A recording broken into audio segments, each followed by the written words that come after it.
One of the most important skills, probably in life, but certainly in business, is reducing complexity down to simple parts. I think that's probably the key skill that marks out the best financial and operational leaders from the rest. The really good ones can take a complex problem and think about it, and can then describe it to other people in a simple way so that they can understand it, and they can either act to support or act to stay out of the way if that's what they need to do, or be able to brief other people that need to know what's going on as well. But if you can't reduce that complexity down in the first place, none of that can happen.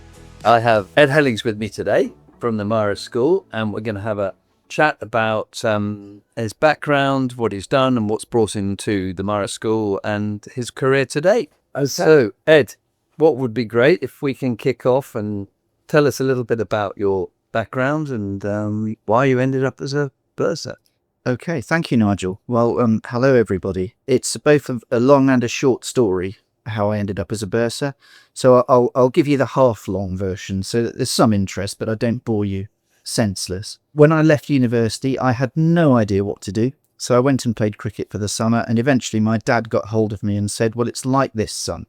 You can be a lawyer or an accountant, pick one. My dad was a great guy and I loved him dearly, but he was a blue-collar worker, not a professional man. So the fact that he was sort of saying that to me was A, probably quite unusual, and B, there was not a lot of nuance about it.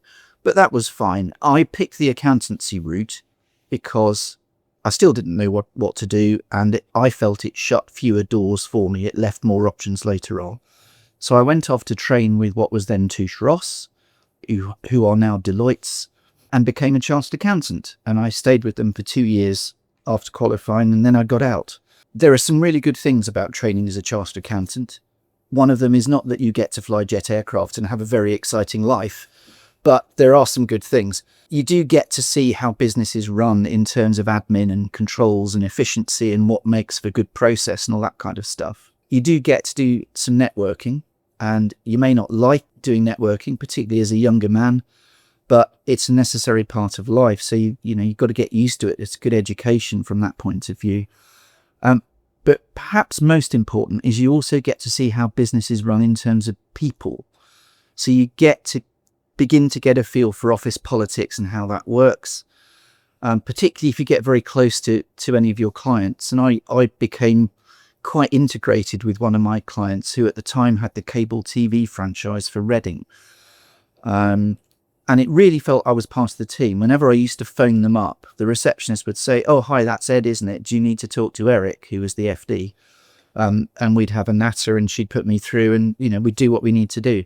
But of course, although you might feel close and part of the team, you're also on the outside, and you sort of have to be on the outside because you're part of the firm that audits the accounts. You've got to maintain independence.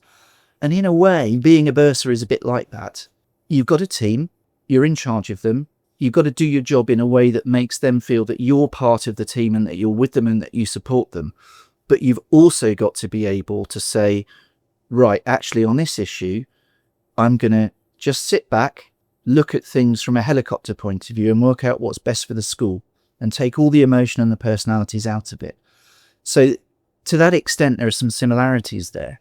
That's a sort of management learning, isn't it? Really, sort of management and how you delegate and how you manage. And I mean, do you find that was there a difference between the two, between the management that you did in those days to where you are in the bursar's job? There is a difference. When you're an audit manager in an audit firm, yes, you've got a level of responsibility. Yes, you've got to be professional. You've got to get stuff done. You've got to keep clients happy, and that involves making compromises sometimes and all of that kind of stuff, all of which happens in the bursar world. But at that level, you're not actually carrying the can at all. Whereas by the time you get to being a bursar, okay, the head is the head runs the school. That's understood. But frankly, if you stuff up on the numbers, everyone is going to be turning and pointing their finger at you. So there is more responsibility, and it is different for that reason. But I suppose as an auditor, you've got a challenge. You have to challenge what's going on to make sure it's being done correctly. Clearly what you're there for. You do. And one of I don't have very many sort of sayings that I've carried with me through my life, but but one of them is always ask what I call the dumb fool questions. And I picked that one up as an auditor. And we always used to say, ask the dumb fool questions. This number A should be the same as number B. Why isn't it? Yeah. Just that very, very basic level of questioning. Because if people can answer those questions properly and fully, chances are they're on top of stuff. And if they can't, absolutely 100% for certain, they don't know what they're doing. They don't know what's going on. Yeah. So the really simple stuff tells you a lot. So it's learning that detail of understanding. It's interesting as simplicity is such an important thing. That's very much what we do in our business, asking those questions, and then that gives you lots of other questions. Yeah, absolutely. Yeah, absolutely. So then you moved on to... I moved on to British Aerospace as it was in those days, BAE Systems as it is now. And I did 12 years with BAE, and I had a great time, and I was happy as a pig in the proverbial. I started off in group finance in Farnborough. So I had a lot of high-level contact in those days because we were doing the main glossy statutory accounts and the half-year results announcement and the monthly accounts for the board and all of that kind of stuff. Then they sent me down to Christchurch to help run the Christchurch site, which was involved in communications and command and control systems. Then the head honchos at BAE saw an opportunity which they didn't think would ever fall into their laps, which was to buy the Marconi defence business. And that happened around 1999, 2000. All the structure got thrown up in the air, a whole load of new organisations got created, and I was lucky enough to land the financial controller job of one of them, which was a great role. Did that for 2 or 3 years, went into the shipbuilding arm for a year, did a secondment in Treasury, and eventually went into an organisation called Customer Services and Support, which sounds as though it's very small, but it's actually very large because it runs the Saudi contract. At the time, I don't know if it still does, it looked after the Australian business. It looked after a number of other things in the UK as well. So that was quite a big job. Yeah, I had a great time. What did I learn? Well, 3 things probably. Number 1, I think I knew this already, but I learnt that I'm not the bean counter's bean counter. I'm not an accountant's accountant. Yes, I can do the numbers, but the grinding detail is not my preference. It's not my choice. So I suppose, translating that to the world of bursaring, I don't think the lesson is about detail. I think it's about knowing yourself. I think it's about knowing what you're good at and what you're not good at, and making sure that you maximize the strengths of the team and bring those to bear on the problems that you've got in hand. Lesson number 2, when something goes wrong, shout loud, shout early. When I first went down to Christchurch, I was given financial responsibility for a bunch of command and control contracts. And there were 2 of them that had either just gone very wrong or were in the stages of going very wrong. In both cases, well, in one case, certainly, I don't think the company shouted loud enough to MOD about what was going on. In the other case, it did, because it was fairly black and white. But in terms of the accounting and the finance, the thing that didn't happen is that the delays on the contract, which led to increased costs, surprise, surprise, weren't really talked about enough.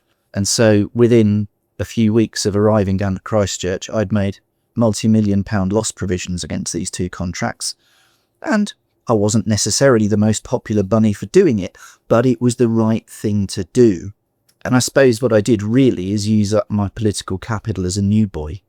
I used it all up in one go, mind you, so I had to rebuild it. But I had the opportunity to do it, and it was the right thing to do, so we got on and did it. 3rd lesson from BAE, one of the most important skills, probably in life, but certainly in business, is reducing complexity down to simple parts.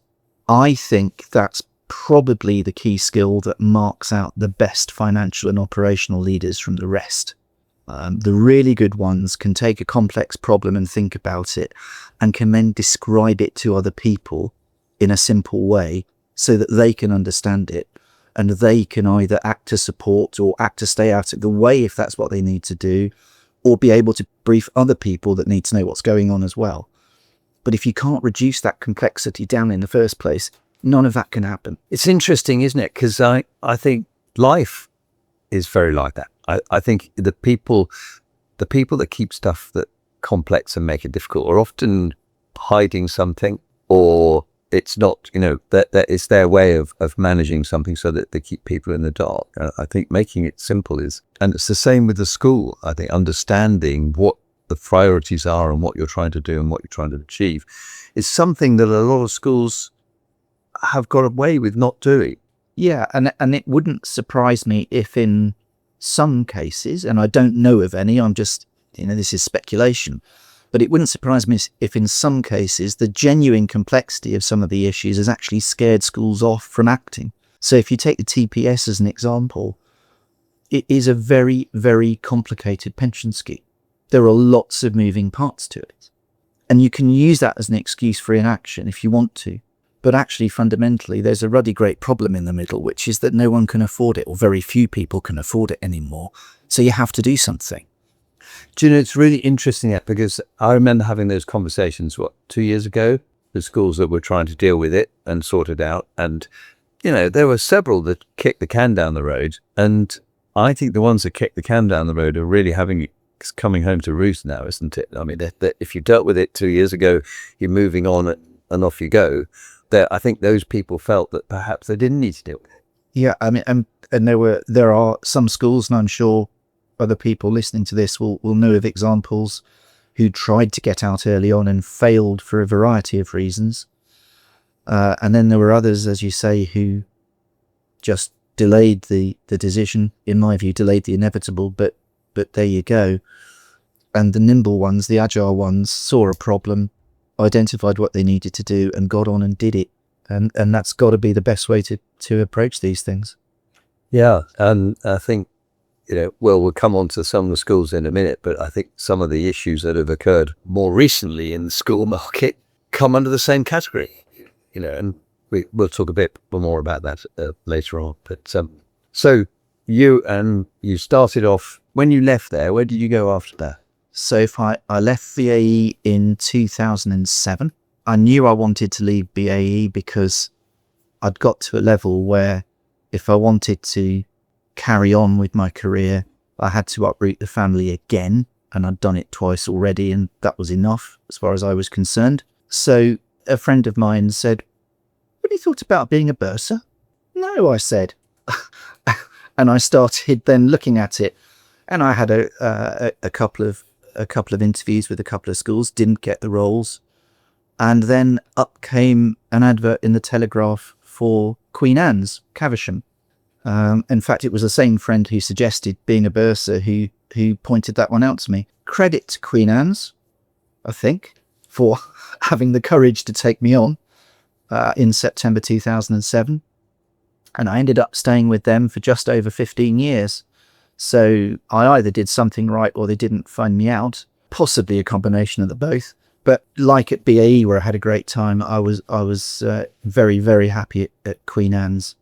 I was recruited by Julia Harrington, who was the head at that time. She'd been there a year, and the previous bursar was retiring. And an awful lot of things happened in 15 years, as you might imagine.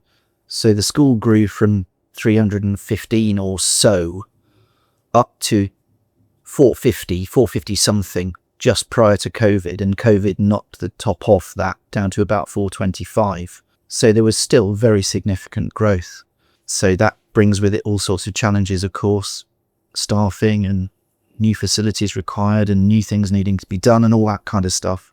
So what's your advice to someone who is in a situation? I mean, clearly it's a much nicer situation to be in than one that's shrinking. Yes. So if you've got a growing school, what sort of things, what sort of thoughts have you got that may help people in that situation?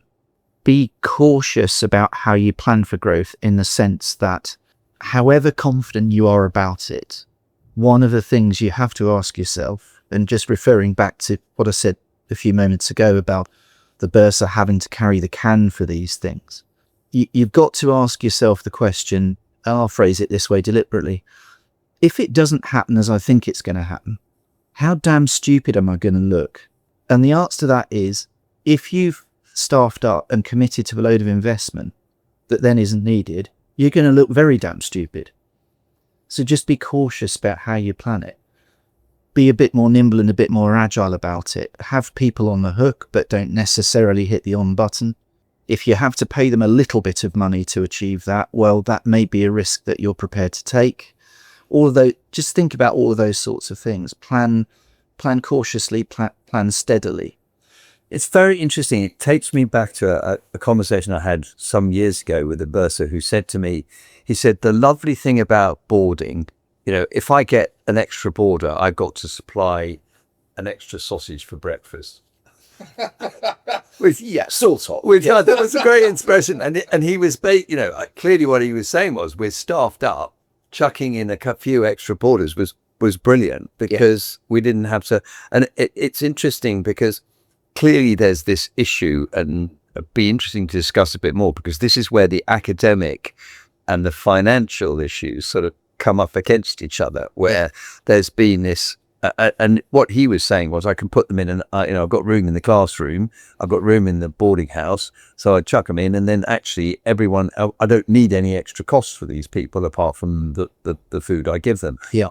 But I think that the next few years are going to throw this balance up, particularly between size of classes. Yeah. There is clearly the reason why they say people come to the private schools is because of the size of classes. My understanding is that's not necessarily the truth. It doesn't necessarily need to be that way. So how do you see that going? I think parents have an awful lot of different motivations for sending their kids to a private school.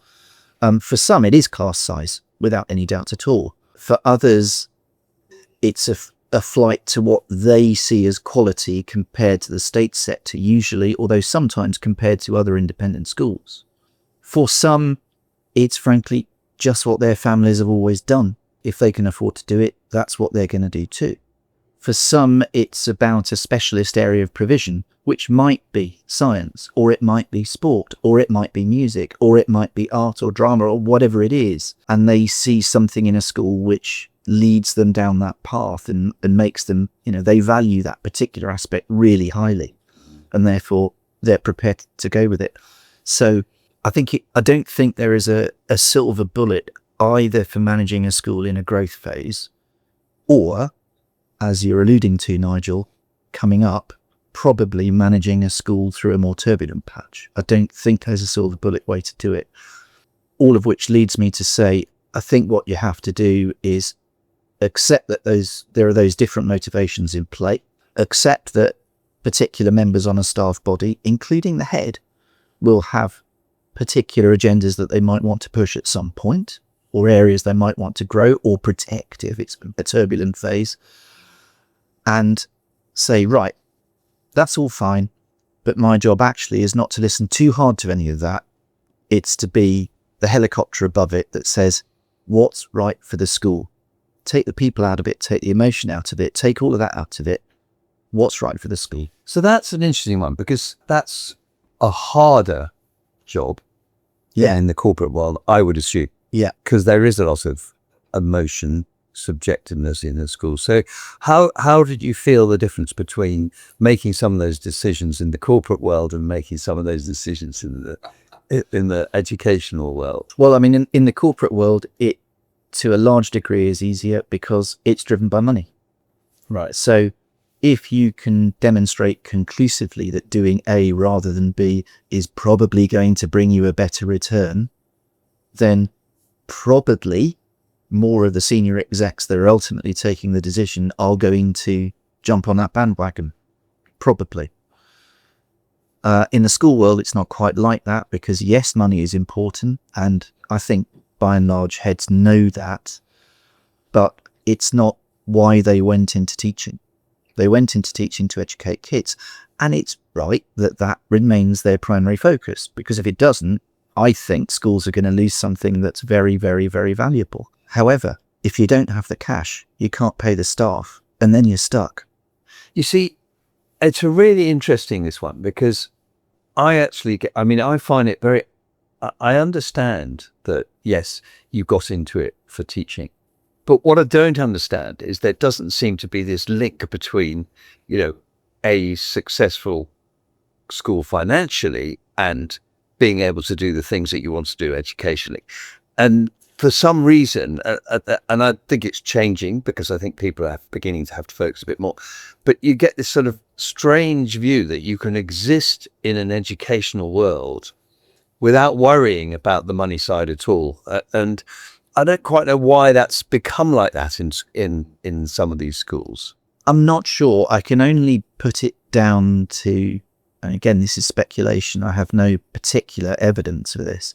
I can only put it down to the supposition that most people who go into teaching do it for what you call a vocational reason. And therefore, the money side of things it's just not part of their sort of mental furniture. It's not part of their mindset. There are some people who go into teaching and they probably make the best heads, and there are a few of them around for whom it is part of their mental furniture, and they just instinctively get that if you don't have the cash, you can't do what you want to do. And they're prepared to make some of these much harder decisions in the meantime. But your world as a bursar is so much easier if you're dealing with someone who does have that. Absolutely. So how do you change that?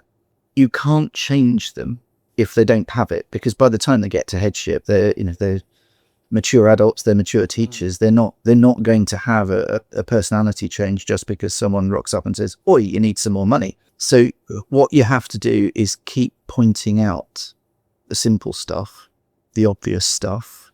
You have to keep asking them the questions that perhaps sometimes they don't want to be asked. And they might be leading questions sometimes, by the way, but if you're asking a leading question for the benefit of the school rather than the benefit of a particular agenda, I think that's probably okay. It's interesting, isn't it? Because it's about challenging. He's asking people why they're doing things and what they're doing. I think it's a fascinating world just from a management point of view of trying to do that. And what you're trying to do here is you have the ultimate management of your boss, because it's not like a relationship that you have out in the corporate world where you just do what your boss tells you if ultimately that's where it comes to. Clearly you want one that's going to listen, but ultimately that's what happens. That doesn't always happen in a school, does it? Because you've got this what we call the three-legged thing with the governors and the head and the bursar. So it's a little bit more complicated than just... It is.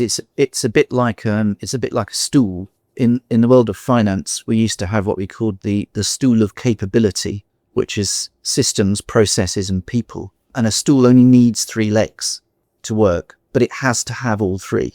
A stool on 2 legs falls over. And this is a bit like the capability stool. This is the sort of the stool of school, if you like, where you've got head, bursar, and governors, or chair of governors. And you need all 3. If you only have 2, something's going to fall over somewhere. So how do you, if someone's coming into the situation now, if they're coming in from corporate life, as an example, where it was, and I've seen this quite a lot, Bruce, because I've noticed there are quite a lot more bursars coming in from Deloitte and some, quite high up individuals are coming in. And I've noticed some go out very quickly. It's not for everybody. It's not, isn't it? Because but how do you actually cope with that? How do you help, if you're advising someone how they might make that transition? I suspect there are 2 points probably that are more important than everything else. One is that you have to make sure when you step into a bursar role that you have the safety valve of being able to go to, whether it's the chair of governors or the chair of finance, doesn't really matter too much. But you have to have that safety valve available if you really need it. The second point is that you need to have, at times, a very high degree of resilience. And that's sort of allied to the first point in the sense that you want that safety valve to be there, and it needs to be there, and everyone needs to understand it's there so that you never go behind anyone's back. But you don't want to be using it all the time. You only want to be using it if you really have to use it. Yeah. because otherwise you're destroying your relationship with the head, and that's the most important relationship in any school. It's interesting you use that word, because that, funny enough, in a previous conversation I had, the same word came up, resilience. And in fact, the other one came up, which probably doesn't come up so much. I think this is a male-female thing, was loneliness. Yeah, it can be a very lonely job. It can be immensely lonely. I mean, I suppose I'm a bit of those that know me will know that I hope I don't take myself too seriously, and that therefore when things go wrong, I tend to go, never mind, right, come on, pick up the pieces, start again, get it right next time, you stupid, what's it? So, in that sense, that's how I deal with resilience. But there have been a couple of times in my career when I have felt absolutely out on a limb all by myself. I would say the only times that's happened are when my relationship with the head that I was working for at the time has got difficult for some reason. And it might be that they were wrong and I was right, or it might be that they were right and I was wrong, or that we were both a bit right and a bit wrong, but we weren't seeing eye to eye on something. And it was probably something quite important. And that really gets in the way. Yeah, I can imagine. I mean, because it is so intense, that relationship, isn't it? Yes. Because they've got something very clearly what they want. I mean, it's interesting, isn't it? Because when you look at those relationships, they're so different in terms of, often background. And I think actually coming out from all of this is explaining to them what it is you do and what you have to do. Because sometimes I think there's an element of, the bursar's in the background, bursar will sort it all out, that's fine. But there's no sort of what happens to this poor bursar in the holidays when we all shoved off. Yeah, that's certainly a danger with a lot of staff. Heads, I think, generally are not like that. Heads do get that the bursary carries on working. Okay. It carries on being the hamster in the wheel, making things happen. So maybe the answer is that people have to get this a bit earlier in their careers. They're introduced to the concept of that this school is run.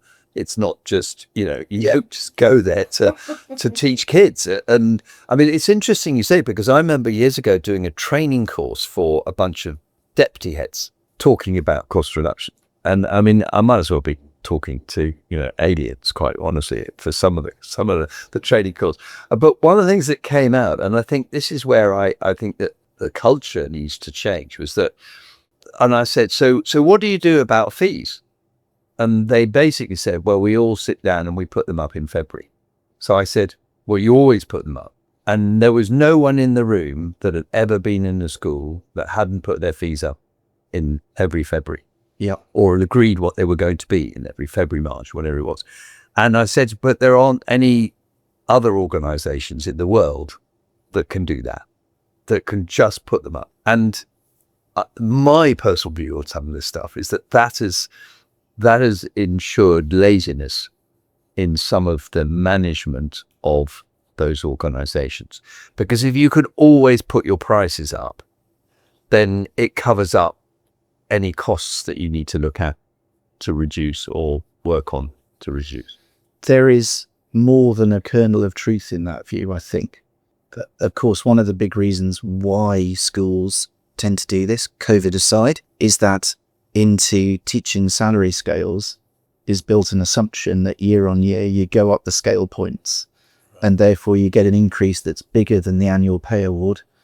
So if your annual pay award's 3% or whatever it is, you go up a salary point, you get, I don't know, an 8 or 9% pay rise. Well, if that's happening every year, guess what? You've got to have an awful lot more kids in the school year on year, every year, to make that increase go away. And of course, all the fees go up. And of course, the other problem is that you get this difficulty where you have a very experienced teacher who's very valuable to the school, but is costing too much money. So actually, if you get rid of them, get a younger one in. Yes. Which is unfair on that individual too. In pure finance terms, absolutely. But that's not a problem that's unique to schools, of course. It happens in corporate world too. Yeah, no, that's true. We've those of us that have been in the corporate world have all known stories about guys who are nearing retirement, shall we say, who are simply too expensive to have a voluntary redundancy conversation with. Yeah. But yes, in purely money terms, but of course, there are other factors involved. How much marketing does that individual do for the school? Because they may do marketing because they've been around a long time and they know the school well. How good are their exam results? There's a value in that to the school. There's a financial value in that to the school. You know, do they mentor other staff? There's all sorts of other things that you've got to think about, and because you have to think about it in the round. The day that schools get to a point where just the pound notes drive what's going on, I think personally will be a very sad day indeed. And I entirely agree with that. I think that's entirely right. The interesting thing, though, is where the balance is. Yeah. And it's that, you know, like all these things, that they tend to swing from one side to another depending on, you know, how well they're run, how much, if they've got a waiting list and things like that. And I find it rather bizarre that we've got this situation at the moment with the Labour Party putting that on fees and stuff. And interestingly, the really top schools are probably going to end up better off, because if you don't lose your numbers, you can claim the VAT back. So, yes, that would be, and I love bizarre there, wouldn't it? But it is bizarre. Yeah, it is, because that is the case. If you don't lose any pupils as a result of it, then you will be better off as a school. Yeah, because you can claim all the VAT you couldn't claim that before. Yeah. And those schools that have been able or felt able to put 20% on their fees to account for the VAT, of course, are fairly eye-watering in a pretty decent place. Yeah. No, absolutely. They're in a much better place than they were. So it is a bit, but which of course is completely wrong for what they were trying to achieve, I think, at the end of the day. So tell me a bit about, you were Queen Anne's for 15 years. Yeah. Which is a pretty long time. Yeah. How do you feel about, if someone was saying to you, what do you think is good, bad time to stay at school? How long do you think that would be in your mind? I'm not sure if there's a hard and fast rule. I think it's always better in anything in life. It's always better to go with others asking themselves, why did they go now? Rather than thinking to themselves, I wish this silly old fart would just go away. I don't think anyone from Queen Anne's listening to this might have a different opinion, of course. So please stop shouting at me if you do. I don't think I left them with that in their minds at Queen Anne's, but I wouldn't have wanted to go on too much longer. You see, I think it's quite interesting, because I don't think, I'm making a very bold statement now, but I don't think going forward there will be many bursars that stay 15 years at any school going into the future, because I think it's a hard role. I think it's also sometimes quite hard to reinvent, because once you're doing that, you're having to almost reinvent yourself every 5 years or whatever the amount may be. And I think that's quite hard in some of these organizations, particularly when you've got changes of heads that are coming thick and fast. I mean, I've noticed there are a lot more changes in bursars now than there were 5 years ago. Yeah. People are moving on much. And, you know, we've had 2 or 3 more recently who have found the stress too much. Yeah. That's absolutely right. And it's part of a trend in the modern world. God, I'm sounding old now. It's part of a trend in the world where spans of jobs are reducing everywhere. Corporate world's doing exactly the same. People are moving on much more quickly. And the same's true of heads as well, of course. Yeah. You know, in days gone by, heads would last for, well, you would have said 10 years was probably an average tenure for a head. I don't know what the number is, but I'm pretty darn sure it's less than that now. 7, maybe, something like that. It certainly seems to be. I think it's almost like you get to a certain age, and if you don't move, you stay for excess of that. But if you've got probably a move in you, and if you don't make it, then you don't necessarily. So if you've been there, say, 10 years, and if you don't make their move then maybe you go on longer than that. Yeah. So, and it's interesting. See, the other thing I'm interested in is that you've now worked in, so since your Queen Anne's, yep, you've moved on and you've done a temporary job in one school for a year, which is quite a long temporary job, and then you're now in another one. How do you see them different? How do you see them running differently? How do I see them running differently? So they're structured differently? Yeah, they are. So So just to be clear, my interim bursar role, 13 months worth at St Mary's Calne, and I had a great time there too. But the travelling from my home was too much, and that had to end in the end. And I'm now at the Marist School, Sunning Hill, Ascot, which is a permanent role. How have I seen, what differences have I seen? The biggest structural difference is that the Marist School is a proprietary school. It's a for-profit venture, limited company, whereas both Queen Anne's and St Mary's, classically charitable companies, or parts of charitable companies. So that is a big difference. There isn't much difference in terms of governance, because although you have directors of a limited company, in practice you have a wider board of governors, which is a similar size to the previous schools. But there are pros and cons. So one of the pros, from being slightly parochial about it, one of the pros is that there is more of a focus on the finances. Whether that's inevitable or not, I'm not sure, because it probably depends on the personalities of the people who own the limited company. But without question, there is more of a sharp focus here on the money. But there are cons too. Some of the cons are hidden ones, but you trip up over them because you have no choice. So one of the feels like it's in the weeds, but it affects the pound notes too, is minibuses. So if you're a charity as a school, you run a minibus under a Section 19 and or a Section 22 permit, that's fine, and bursars out there will know what the rules are, and that means the charity can own the minibuses and can use them to transport kids round or staff round if they need to, or whatever it is. That's all fine. Limited companies get treated like Eddie Stobart. There are just two sets of rules for minibuses. There's a charity set and a limited company set. So if you're a proprietary school, you're in the limited company set. And it essentially, what it boils down to is that unless you're prepared to spend an awful lot of money, it's not worth owning minibuses.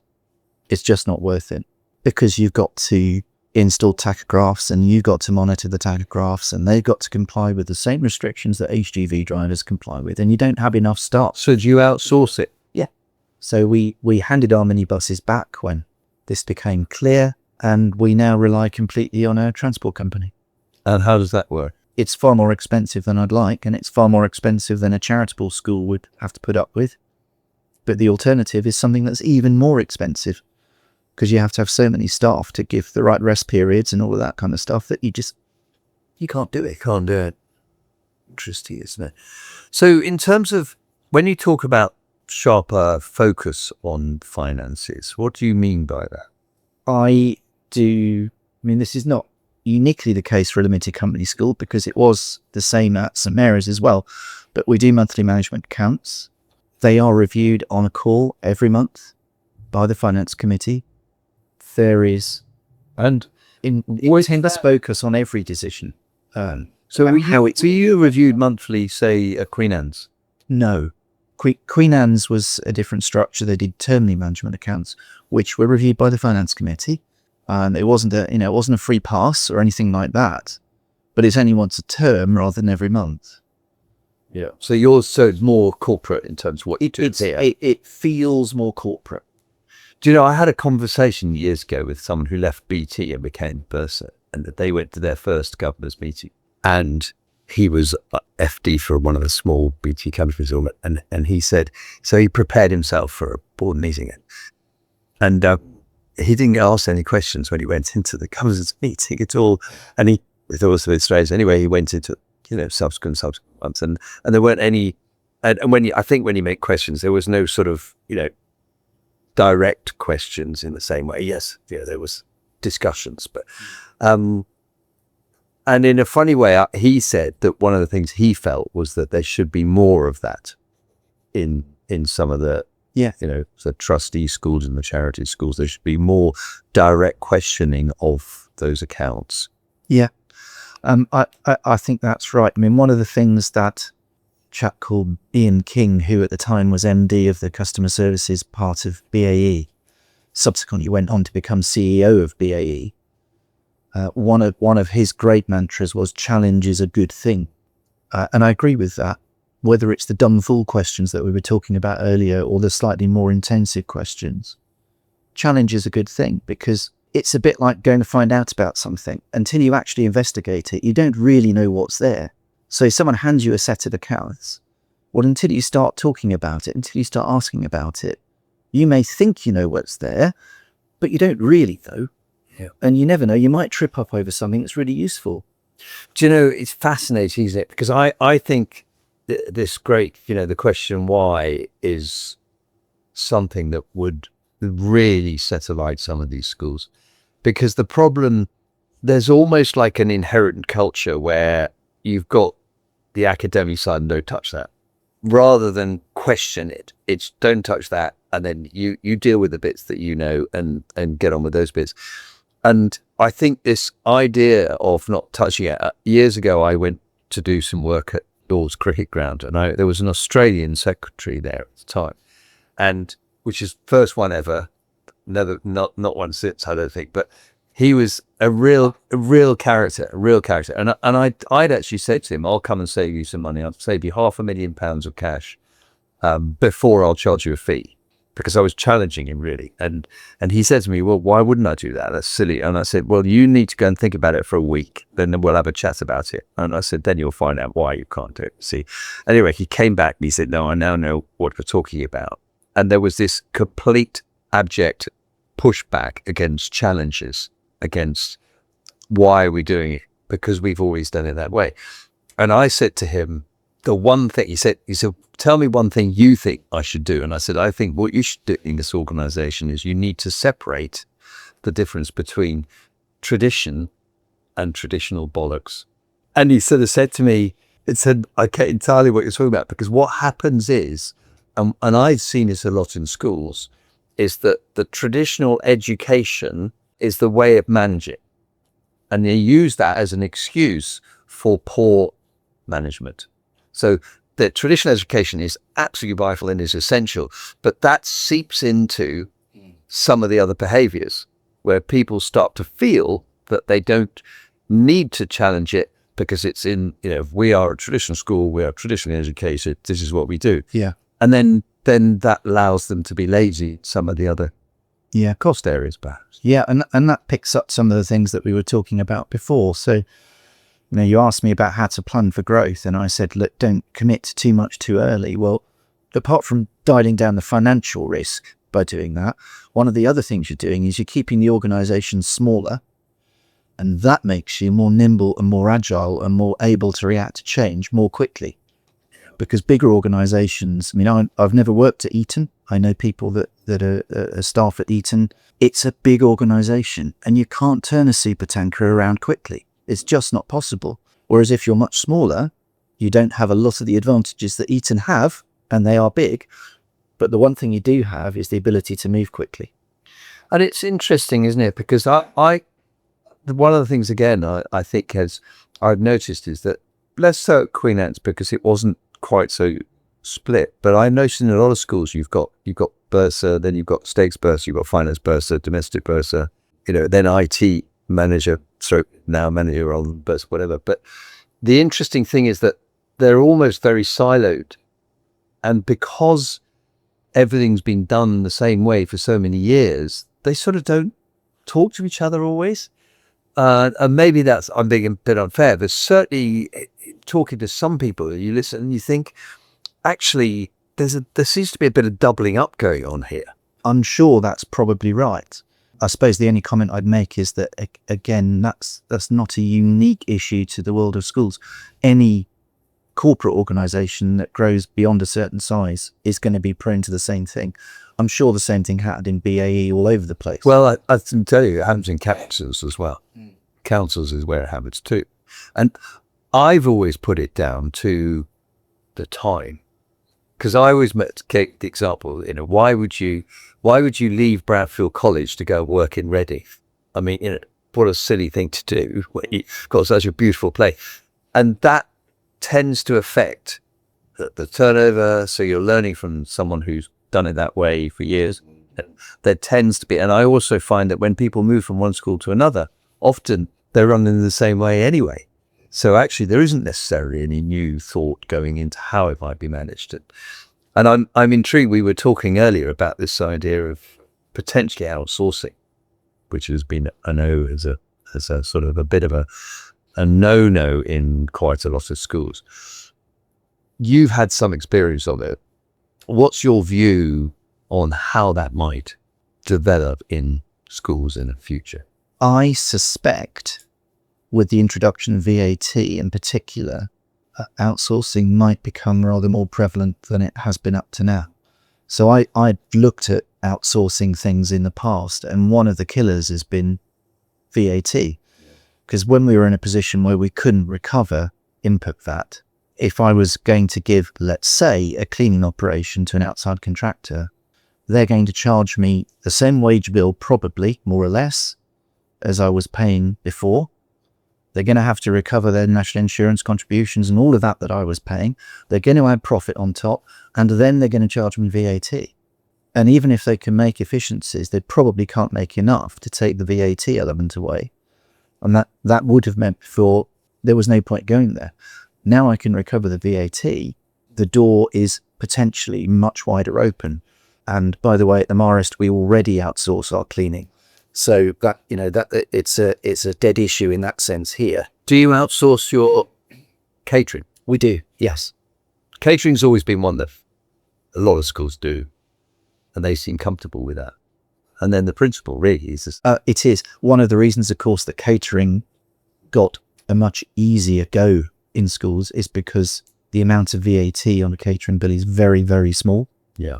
Yeah, because you've got the zero on all the food. Yes, and therefore there's no real fiscal drag, to use that horrible phrase, on a catering bill. So how do you see the future? How do you see schools changing for the longer term?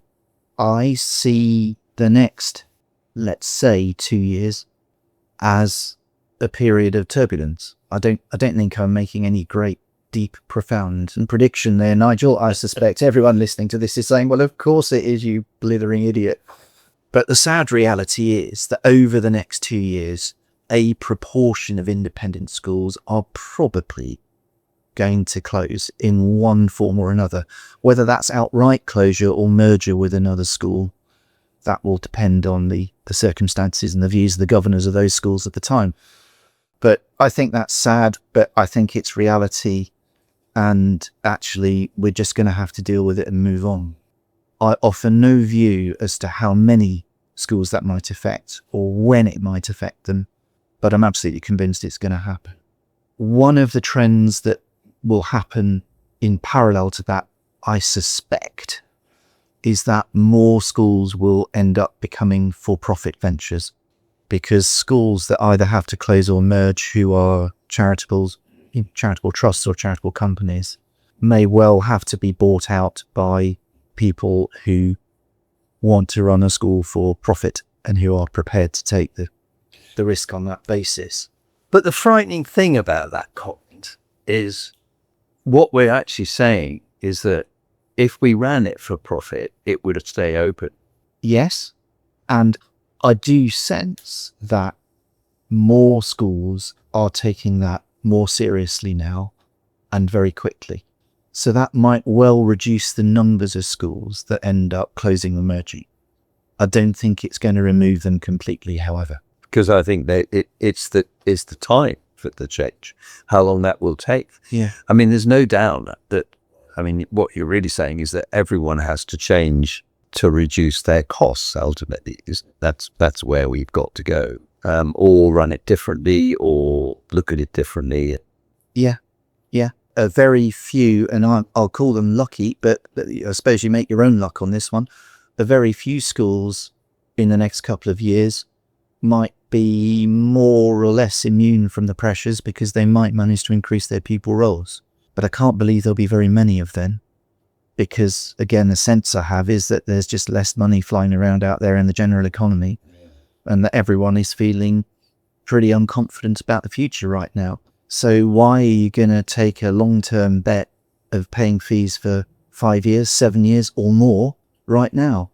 you'd be a very brave person to do that, or a very, very rich person to whom the money doesn't really matter. I mean, it would be quite interesting to throw everything up in the air and see what happens in the school in terms of structure and how it's run and managed. I mean, metaphorically, I'm talking about, but it just seems to me that there are some places where they have to do that. I mean, I remember years ago, I worked at Allied Breweries and they were desperate to try and get their costs down.